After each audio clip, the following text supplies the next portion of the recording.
"Ma'am, I can't find my daddy." Those were the words that froze her in place. The CEO, known to the world as tough, focused and unshakable, turned slowly to see a trembling little girl tugging at her sleeve, her eyes glossy with fear. It was supposed to be a simple company retreat, a quiet outdoor gathering. No drama, no emergencies. But that one sentence shifted the entire atmosphere around her. For a moment, the CEO forgot she was the woman who negotiated million-dollar deals. In front of her was simply a child, lost, scared, trying so hard not to cry. She knelt down, softening her voice in a way no boardroom had ever heard. "Sweetheart, what's your name?" "Lily," the girl whispered, clutching a small stuffed rabbit. "Daddy said he'd be right back. But he didn't come back."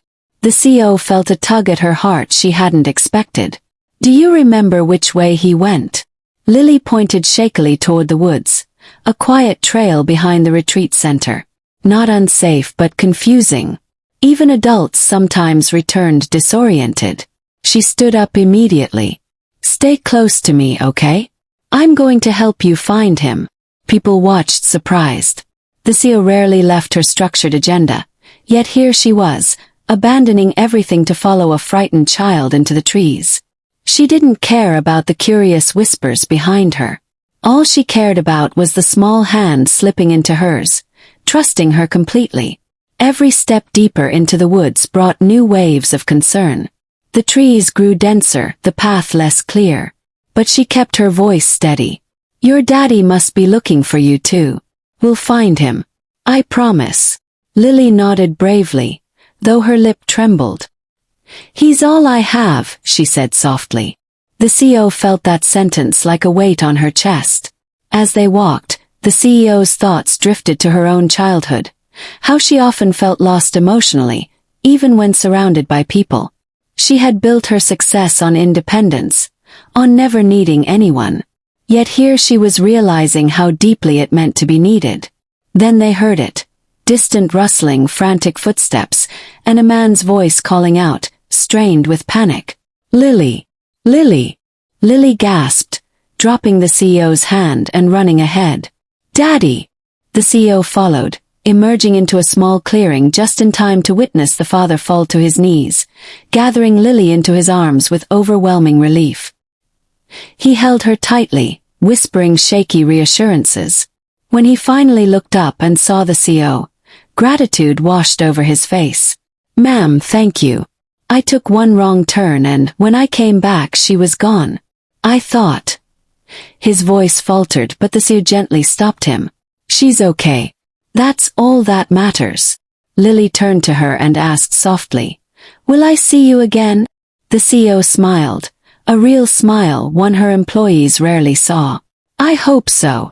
As they walked back toward the retreat center, people stared in disbelief, not because a child had been found, but because they had just witnessed a version of their CEO completely stripped of power, titles, and formality.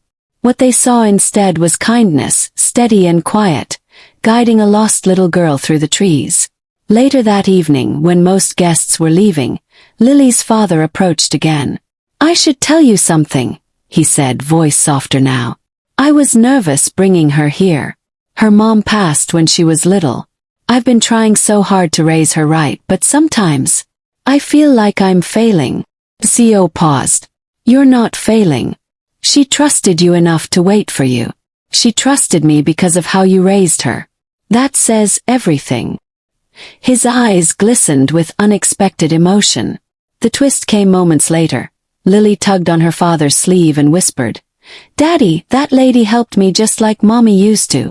The father's breath caught, and for 1 second, the CEO felt something inside her crack open, an old, buried vulnerability she hadn't touched in years. She realized then that compassion wasn't weakness. It was strength she had forgotten she possessed.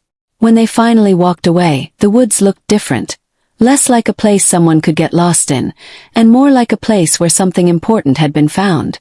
That night, as the CEO sat alone in her car, she stared at her reflection in the window. She didn't see the untouchable leader her company knew. She saw a human being, flawed, complex, capable of tenderness she rarely allowed herself to feel. And at that moment, she made a quiet vow. To lead with humanity, not just authority. To listen more deeply. To slow down enough to notice the people who needed help but were too afraid to ask. As she drove away, she realized something profound. Success measured by achievements fades quickly, but kindness leaves echoes that last far beyond a single moment. Lily reminded her of that. The woods reminded her of that. And somewhere in that small act of compassion, she finally found a part of herself she didn't realize had been missing.